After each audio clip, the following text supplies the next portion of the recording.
And thanks to Noah Pransky there, we now know how QAnon works, and we've seen how it can have negative impacts on everything from our healthcare to our elections. And now lawmakers are trying to do something about it by considering amending the way that Section 230 of the Communications Decency Act actually works. Representative Tom Malinowski, he's a Democrat from New Jersey, and he introduced legislation in 2020 that would remove liability immunity for a platform based on certain criteria. According to The Hill, he has since discussed legislation with the Biden administration that companies would be held legally liable if they promote content using algorithms designed to increase profits and audience metrics if that content then leads to violence. Now, when asked about social media companies moderating their own content, he said, quote, "Social media companies have been playing a whack-a-mole trying to take down QAnon conspiracies and other extremist content, but they aren't changing the design of a social network that is building to amplify extremism."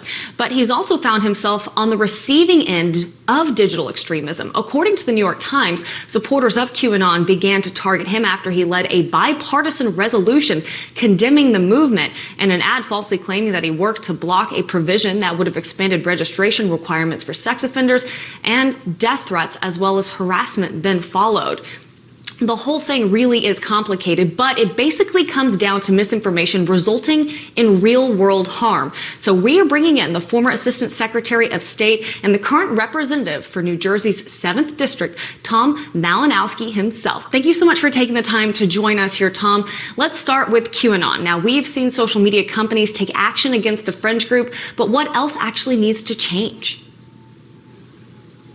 So social media companies have taken action, as you said, by taking down individual posts, by taking down groups that are dedicated to QAnon. And as you suggested, I call that a game of whack-a-mole because there are billions of people on social media and billions of posts every single day. And you take down one conspiracy and some other conspiracy arises in its place. The problem, I think, is that the networks themselves, these social media platforms themselves, are designed to amplify these kinds of extreme content. And the reason for this is that, you know, when you log on to Facebook or Instagram or watch videos on YouTube, you're not getting what your friends post in chronological order. There is an algorithm written by these companies that decides everything that we see. And what they figured out is that if they feed us content that reinforces our pre-existing beliefs, content that makes us angry, content that makes us afraid of something, that triggers those emotions, we will spend more time on their platforms. We'll click more ads. Yeah. We'll buy more stuff from the people who post those ads, and they'll make more money. And so right now, all the incentives are in favor of them actually amplifying theories like QAnon and other extreme ideas, not to take them down. And so that's what's got to change. And how do you educate also other members of Congress about this? Now, we've seen, you know, some of those meetings and those hearings talking about how social media is affecting all of this, but we've also seen, it seems like, a lack of knowledge amongst your constituents and also amongst the individuals you work with sometimes. Yeah, it's, you know, the easy thing to understand when we debate social media is what should you take down and what should you leave out? Like, everybody understands there's something bad that was said on the internet. Should we take it down or not? Is that censorship or not? So that's a debate that's very easy for members of Congress to engage in. It's a little bit more complicated to look under the hood and understand the engine that drives social media, the engine that you don't see, that determines the content that we see, that decides what goes viral and what doesn't. And so we've you know, I've spent the last few months, and others have, trying to explain this to my colleagues. And you know what really was the best explainer? It was what happened on Capitol Hill on January 6th, when suddenly we were set upon by this mob of thousands of people who had been radicalized in the social media echo chamber to believe things that were not true and to do things that under normal circumstances, normal people would never have dreamed of doing. So since then, I think there's greater awareness.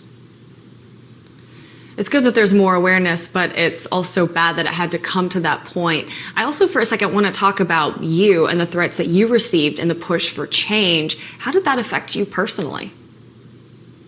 It just made me more determined.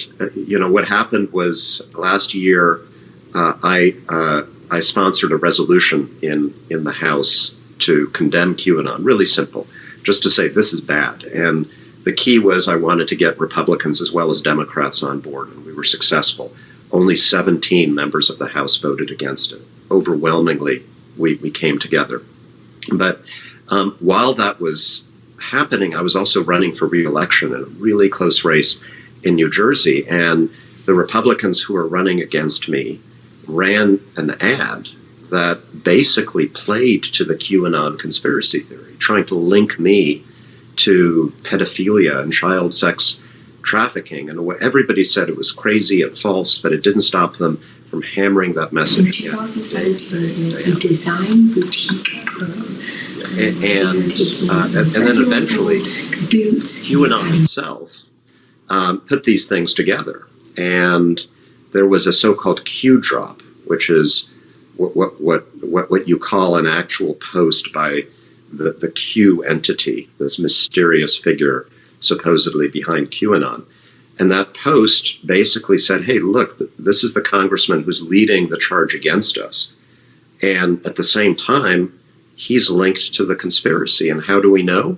Well, the Republican Party is telling us that. And on that day, I got a whole bunch of death threats from QAnon supporters around the country. I'm sorry you had to go through that, but there's that old saying that if you have haters, you must be doing something right. Can you also, explain for our viewers how Section 230 is currently set up and how it would change if your legislation was passed?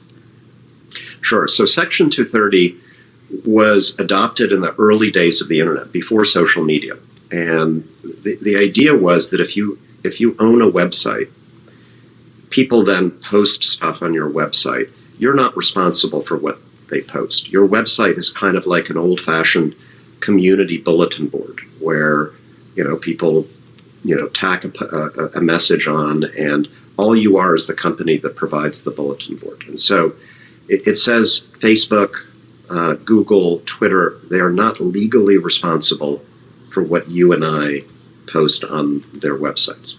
The problem is that social media, as we've been discussing, it's evolved into this thing where it's not just a community bulletin board. The companies decide what happens to our posts.